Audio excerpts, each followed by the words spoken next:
الحلقة دي واحدة من أهم الحلقات اللي كان نفسي أعملها بقالي فترة كبيرة جدا. أول ما جات لي الفكرة بدأت أكتب سكريبت واشتغلت على الحلقة، وقلت الحلقة دي هتكون أول حلقة عودتي بعد فترة كبيرة جدا غياب عن اليوتيوب. بقالي فترة كبيرة مش بعمل فيديوهات، وده الأسباب يعني مش عايز أدوشكم بيها وندخل في تفاصيل كتير. عايزين ندخل في موضوع الحلقة والتفاصيل والكلام اللي جايين نتكلم فيه موضوع الحلقة. فيلا بينا من غير مقدمات كتير ندخل في موضوع الحلقة. وبالمناسبة في انترو جديد انا عملته للقناة، يعني يا رب يعجبكم. ويلا بينا ندخل على طول في التفاصيل.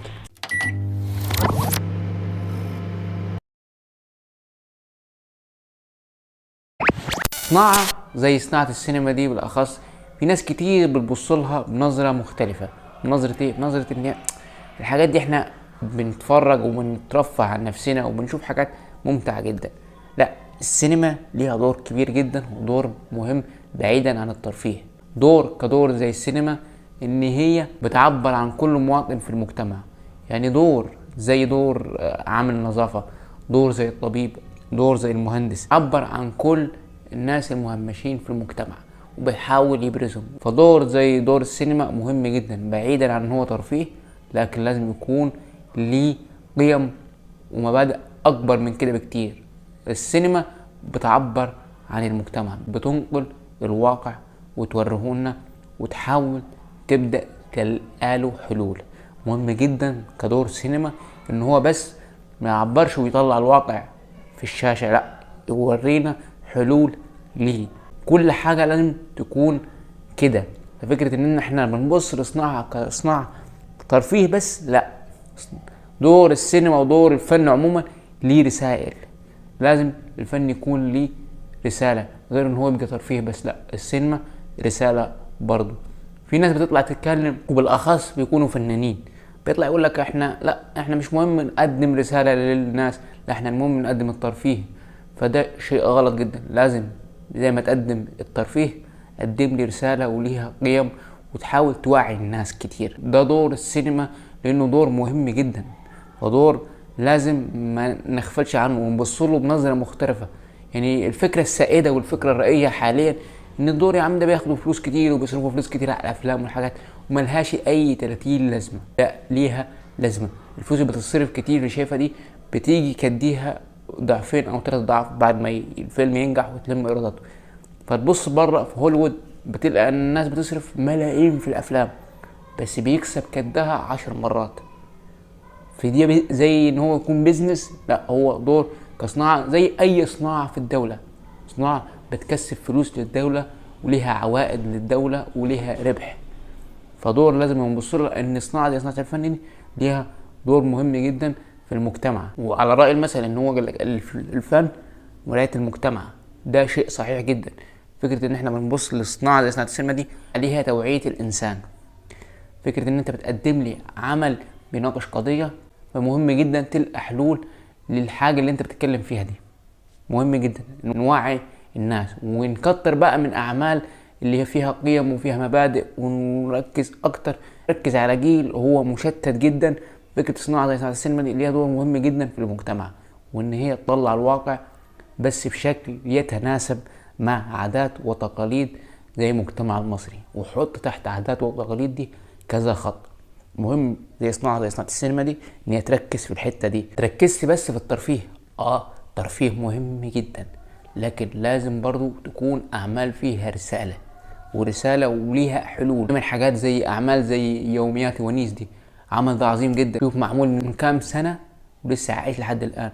اعمال التربوية وان احنا نربي ابناء صالحة جدا، ان احنا نربي ابناء صالحة مش مشوهة. نركز برضو في الاعمال دي. ده دور السينما الرئيسي.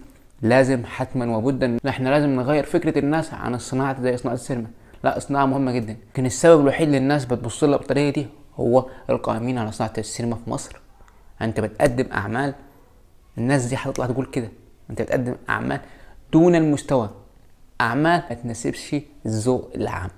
لازم تعمل اعمال ذو قيمة وذو جودة وتقدم كونتنت محترم للمشاهد. فكرة الناس بتطلع تهاجم اعمال بعينها، والناس تطلع فنانين كتير يطلع يقولك لا احنا بنتهاجم، دي لجان الكترونية لا، الفكرة هنا مش دي لجان الكترونية. اللجان الالكترونية هتبان والجمهور الحقيقي هيبان. فكرة ان انا اطلع اتكلم على عمل واطلع انتقده، فده بالنسبة لي فدي فكرة ترجع للمشاهد نفسه. المشاهد هل تقبل العمل؟ هل العمل عجبه؟ فدي بالنسبة لي كامل حرية الرأي. اي حد دي كامل حرية الرأي ان هو يطلع ينتقد عمل، طول ما العمل وحش وما عجبوش يطلع يقول هو ما عجبوش ووحش، بس بدون تجريح في اي شخص بعينه في العمل.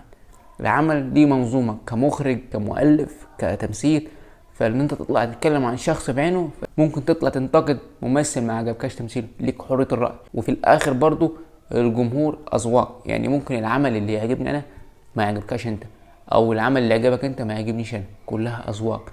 فحرية الرأي دي انت كواحد بتقدم لي منتج، انا كمشاهد ليه كامل حرية الرأي ان انا هل العمل ده عجبني ولا ما عجبنيش، واطلع اقول. فما بخافش يعني، لا، من حقي ان انا كمشاهد انت بتقدم لي حاجة، فالحاجة دي عجبتني او ما عجبتنيش على حسب جودة العمل اللي انت بتقدمه. هل العمل وحش ويستاهل ان انا اطلع انتقده، ولا العمل حلو وهطلع اقول ان هو حلو؟ فدي اسباب برضو بتخلي الناس اللي تطلع تتكلم تقول لك دي لجان الكترونية وحملة ممنهجة علينا. لا، الجمهور الحقيقي بيبان واللجان الالكترونية بتبان.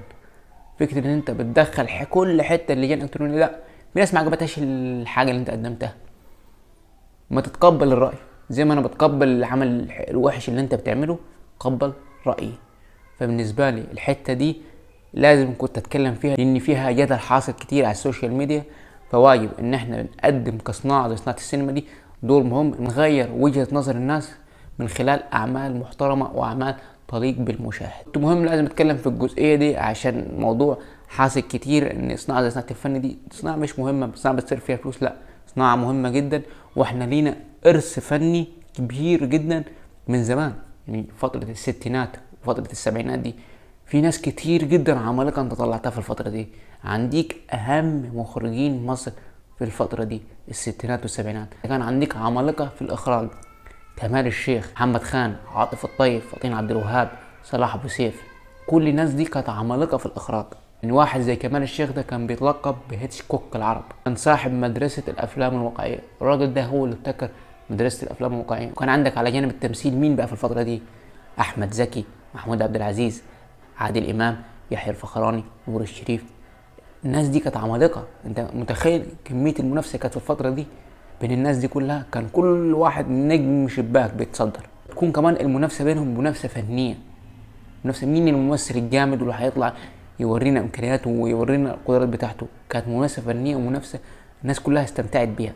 فانت عندك ارث فني كبير جدا. انت لسه مش طالع من مهين بتعمل سينما، لا، انت بقالك 100 سنة سينما واكتر، وانت ليك تاريخ كبير جدا. يعني زي السعودية مثلا لسه بتشق طريقها في السينما، وبتبدأ تاخد منك مخرجين ومؤلفين عشان تعمل تجارب وتثبت نفسها. فانت شايف كمية العظمة اللي احنا فيها. احنا اصحاب الريادة في الوطن العربي، اصحاب الرياضة، احنا المتصدرين في الوطن العربي. فعايزين نثبت للناس ان احنا مستمرين في ان احنا بنعرف نعمل سينما. يعني فكرة زي السينما دي ان احنا بنعرف نعمل الحاجات دي. فكرة ان احنا مش بادئين لسه، لا، احنا بقالنا كتير جدا بنعمل سينما. لازم نغير وجهة نظر الناس دي، وجهة نظر السائدة حاليا والناس اللي بتبص لها من خلال لا السينما يا راجل السينما ده كلام فاضي. لا، السينما دور مهم جدا كأي صناعة في الدولة، كأي صناعة في الدولة دور زي دور السينما ده مهم جدا. نيجي بقى لأهم حاجة كان نفسي اطلع اتكلم فيها، سوق الأعمال الفنية. عندنا مشكلة في الأعمال الفنية، مش بنعرف نطلع أعمال حلوة الفترة دي. في ممكن عمل يطلع النهارده يطلع بكرة يطلع يعجبني، تمام، لكن انت ممكن في السنة كلها تطلع 3-4 أعمال كويسين. فده مشكلة كبيرة جدا بيحط عليها علامات استفهام كتير. يجي بقى الحاجة رقم 2 اللي هي مرتبطة بحاجة رقم 1 اللي هي سوق الأعمال الفنية. تاني حاجة بقى تيجي الكتابة. الكتابة عندنا مشكلة كبيرة جدا. هل احنا ما عندناش مؤلفين ولا موهوبين انهم يطلعوا فيلم او عمل فني محترم؟ هل ما عندناش افكار جديدة؟ فده يدي علامات استفهام كبيرة جدا برضو. فكرة ان احنا ما عندناش مواهب ولا عندنا مؤلفين، لا، احنا عندنا مواهب وعندنا مؤلفين، بس المشكلة اللي هي واضحة ان احنا في افتقار في الكتابة. ما عندناش افكار جديدة، مش بنحاول نبتكر افكار جديدة. فدي مشكلة كبيرة جدا. لازم نحاول نشوف ايه المشاكل اللي عندنا ونحاول نصلحها، مش عيب. لازم نلقى حل المشاكل دي. مشكلة زي مشكلة الاستسهال في الأعمال الفنية، التفاصيل الصغيرة مهدور حقها في الأعمال عندنا. فكرة تفصيلة زي تفصيلة مثلا موبايل في مشهد كده، انت بتتكلم في حتة ان انت في 2014 و2015، والتليفون اللي مع البطل ده من 2020 او 21، فدي تفصيلة انت اهدرتها. التفاصيل الصغيرة مهمة جدا، تكمن العظمة في التفاصيل الصغيرة. اعمال زي اعمال بره دي بتشوف التفاصيل الصغيرة مهتمين بيها ازاي. ممكن زي لما تطلع عمل 8/10 في التفاصيل الصغيرة، لو انت اهتميت بيها هتطلع العمل يكون 10/10. فالتفاصيل الصغيرة مهمة جدا. وفكرة ان احنا نستسهل في حاجات كتير، نعمل حاجة ما تليقش بالمشاهد، ما تليقش بعقلية مشاهد، بتقلل من عقلية المشاهد، فانت بتقدم لي اعمال وحشة. لا، لازم ترتقي بعقلية المشاهد شوية، تقدم لي اعمال ذو جودة، كنت محترم يليق بالمشاهد اللي انت داخله البيت او اللي هو رايح لك السينما مخصوص عشان يتفرج على الفيلم بتاعك. فانت تقدم له عمل حلو يليق بيه. وتيجي المشكلة الاهم عندنا، مشكلة التمثيل. وحاصل مشاكل كتير حوالين المواهب الفترة دي. في مواهب كتير موجودة في مكانة ما تستحقهاش، في مواهب كتير موجودة في مكانة ما تستحقهاش، في لسه مواهب ما طلعتش تستحق المكانة دي. انت متخيل عندك مشكلة في التمثيل في جانب المواهب اللي انت بتطلعها؟ في مثلا ابن مخرج بيمثل، ابن مش عارف ممثل بيمثل. دي مشكلة كبيرة جدا، مشكلة الواسطة عندنا. ما احنا هنحاول لغاية امتى بقى الواسطة دي؟ عايزين نشوف ليها حل. ده بيضر الصناعة. فكرة مفيش منافسة للمواهب، مفيش بتطلع مواهب حلوة. في مواهب حلوة لكن في مواهب كتير وحشة، بدون ذكر اسماء. في حاجات كتير وحشة، موهوبين، في ناس تستحق المكانة دي لسه ما حدش شافهم، ولسه ما حدش مش معروفين اساسا. ما انت دورك كمخرج وكصناعة ان انت تطلع لنا ناس زي كده، تكتشف ناس كتير. في موهوبين طلعوا الصراحة وكانوا مفاجأة. ما تطلع زي الناس دي، تاخد المنهج ده وتمشي عليه وتكمل. ليه بقى ابن مخرج لازم يمثل؟ ليه بقى ابن ممثل لازم يطلع؟ ليه مش عارف ابن فلان لازم يمثل؟ الموضوع مش حكر على حد، مش حكر. هو ممكن ما عندوش الموهبة التمثيل يا سيدي، ليه بقى تتحفنا بيه؟ في دي مشكلة كبيرة جدا، مشكلة المواهب عندنا والاختيارات. مشكلة لازم نقف وقفة معاها. لحد امتى؟ والله الحلقة دي انا بعملها من قلبي كحبي وشغفي للصناعة دي. انا بحب زي صناعة السينما دي، صناعة شايفها مهمة جدا، وده من كتر حبي وزعل على اللي بيحصل حاليا. فالحلقة دي طالعة من القلب بدون اي حاجة يعني. لا، الحلقة دي انا بنتقد فيها حاجات شايفها وحشة موجودة عندنا ويجب حلها. واجي بقى من اهم المشاكل اللي شفتها الفترة الحالية دي، الافلام الكوميرشال او الافلام التجارية. فكرة ان انت بتطلع افلام تجارية وحشة الفترة دي علامة استفهام برضو. فكرة ان انت مش عارف تعمل فيلم تجاري حلو، في خلطة تجارية ولكن لازم يكون في خلطة سينمائية وابداعية للمشاهد. ففكرة ان انت مش عارف تطلع افلام كوميرشال حلوة، فدي مشكلة ايضا. احنا كنا حلوين في حتة افلام الكوميرشال، بتعرف تطلع افلام كوميرشال حلوة وبتنجح وتعمل ايرادات وبتعجب المشاهد ايضا. فدلوقتي انت مش عارف تعمل اي حاجة من دول. ممكن تكسب فلوس بس ما يعجبش المشاهد اللي راح يتعب ده ويكلف نفسه انه يدخل لك سينما ما يعجبوش العمل. فدي مشكلة برضو ايضا، ان مش عارفين نعمل اعمال حلوة تنجح وايضا برضو تعمل فلوس. مشكلة الافلام الكوميرشال في مصر الفترة دي وحشة. ونيجي بقى المشكلة الاهم في الحلقة دي، مشكلة ايه بقى؟ اختفاء النجوم الكبار. امثال مين بقى؟ احمد حلمي، امثال محمد سعد، امثال محمد هنيدي. كل دول اختفوا عن الساحة. مش اختفوا فنيا، هم بيعملوا اعمال بس اعمال دون المستوى.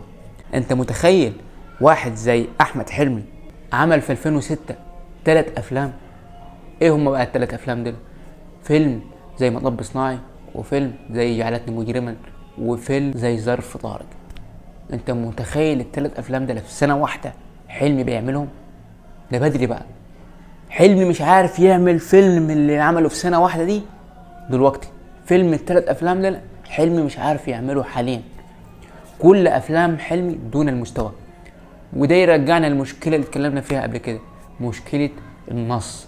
هل مفيش مؤلف او نص مناسب لحلمي يرجع بيه ويعود لجمهوره بيه اللي هو منتظره بقاله فتره كبيره؟ عوده حلمي. عارفين نطلع نص واحد ربنا يرجع بيه والكامباك بتاعت حلمي دي؟ ما ده برضه علامات استفهام كبيره. النجوم الكبار اللي اختفوا عن المشهد، نسبه تراجع السينما عندنا وسوء الاعمال ده بيرجع للاسباب دي برضه. اختفاء النجوم الكبار. النجوم الكبار دي في فتره الالفيه كانوا بارزين وكانوا مكسرين الدنيا. كانت الفتره من بعد الستينات والسبعينات، فتره الالفيه دي كانت فتره جامده جدا. كان فيها محمد سعد واحمد حلمي وكريم عبد العزيز. كان عندك اسماء كبيره جدا وعمالقه في الكوميديا. كنا بنطلع تاريخ برضه في الفتره دي. ايه اللي بيحصل دلوقتي بقى؟ مش عارفين نطلع فيلم محترم لمحمد هنيدي او احمد حلمي او محمد سعد. محمد سعد التكرار بتاعه قتله.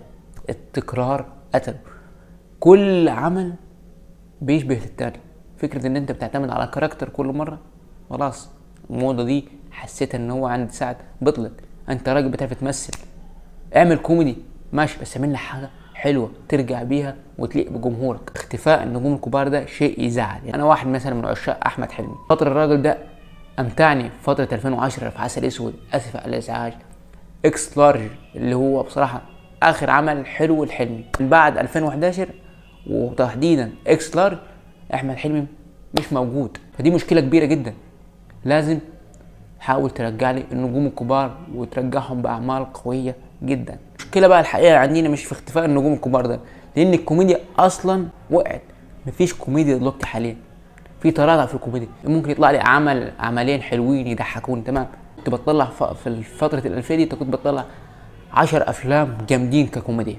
دلوقتي في تراجع في الكوميديا، وده برضو يرجعنا فكرة الكتابة. مش عارفين نكتب نص حلو او فيلم كوميدي حلو. فكرة ان انت اتأثرت بالسوشيال ميديا والحاجات الموجودة على السوشيال ميديا دي حاجة بايخة.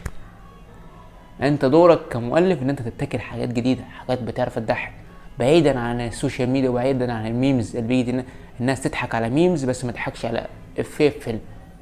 ده مشكلة كبيرة جدا. مشكلة الكتابة. مفيش كوميديا في مصر حاليا. بتطلع عملين 3 دي اجتهادات شخصية. بس هل ان انت رجعت؟ لا، لسه ما رجعتش. دي اجتهادات شخصية من ضفرة مخرج عمل حاجة حلوة، ممثل كاتب عمل حاجة حلوة، دي اسمها اجتهادات شخصية. انا الله يرحمه نور الشريف ده في كل لقاءاته بيطلع راجل بيتكلم، راجل مثقف بيطلع يتكلم يقول لك ايه بقى؟ بيقول لك ان احنا كنا بدري بنعمل فن، بنعمل حاجة حقيقية للناس، حاجة تمتعهم، حاجة ليها ذو قيمة. اعمال كتير الراجل ده بيطلع باين عليه الثقافة الكبيرة جدا. في فنانين دلوقتي بتطلع تتكلم ما عندهمش الثقافة ان هي تطلع تتكلم، ما عندهمش الثقافة دي ولا عندهمش شغف للفن وحب ان هم بيعملوا الحاجة دي. مجرد ممكن اخد فلوس بس عشان اعمل عمل ده وخلاص بقى. الناس دي كان عندها متعة حقيقية للفن وعشق. ممكن ما ياخدش فلوس على دور اللي عمله ده، بس هم يعملوا الدور ده لانه شايفه حلو وعايز يعمله. المنافسة الفنية دي احنا افتقدناها الفترة دي، افتقدناها. دلوقتي بقى احنا بيجينا نتخانق مين يتصدر الافيش، مين اسمه الاول على التتر. جماعة ما كانش عندهم مشكلة بدري، كانش عندهم مشاكل بدري الحتة دي. شوف العظمة بقى. لازم نحاول نغير من نفسنا شوية، واتمنى الحلقة دي توصل للناس القائمين على صناعة السينما في مصر، توصل لهم ويراجعوا نفسهم ويقفوا وقفة مع نفسهم في اللي بيعملوه. ويا رب الحلقة دي توصل لهم او توصل لحد كده، عشان الحلقة دي مهمة جدا ان هم يسمعوها. في حاجة برضو مش عايز انساها، فكرة استهلاك الافكار. فكرة ان انت وجود جزء تاني في اي عمل فني، سواء فيلم سواء مسلسل او جزء تالت، ده استهلاك افكار. انت العمل نجح بتعمل له جزء تاني ليه؟ في اعمال تستحمل وجود جزء تاني. لو انت هتقدر تعمل توليفة حلوة للجزء التاني وهتقدمه زي الجزء الاول، اعمل ده. لكن لو انت مش هتقدر تعمل ده، ما تعملش. فكرة استهلاك الافكار الموجودة عندنا وفكرة الحلب العمل، يعني فكرة دي لازم نبطلها. ممكن تعمل جزء تاني لو الجمهور طالب ده، بس تعمله زي الجزء الاول واقوى من كده. لو مش هتقدر تعمل ده، ما تعملهوش. فكرة حلب الفكرة خلاص، عايزين افكار جديدة. مش لازم نقرر نعمل جزء تاني وتالت ورابع. ده لو الجمهور طلب. وهل انت الفكرة تستحمل وجود جزء تاني؟ اعمل ده. ما تستحملش وشايف ان انت مش قادر تقدم حاجة اكتر من كده، ما تعملهاش. لازم نطلع افكار جديدة، كل حاجة بنقدمها شكل جديد. اتمنى نحاول نصلح من ده، عشان ده هيفيدنا كصناعة ان احنا نقدم افكار جديدة للمشاهد، وافكار جديدة وافكار حلوة. اتمنى ان الحلقة دي توصل للمسؤولين على صناعة السينما، ونحاول نحل المشكلة دي، لان في مشاكل كتير موجودة عندنا محدش واخد باله منها، او هم عاملين نفسهم مش شايفين المشكلة دي.